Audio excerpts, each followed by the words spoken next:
How to hide photos in the locked folder in Google Photos. Hi everyone, welcome back to the channel.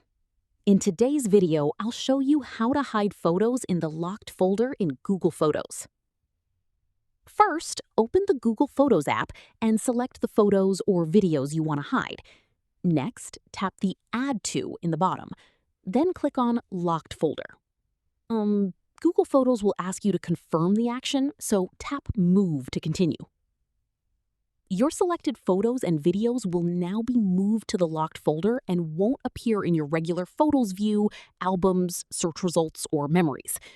To access them later, go to Collections, select Locked, and authenticate using your device's screen lock.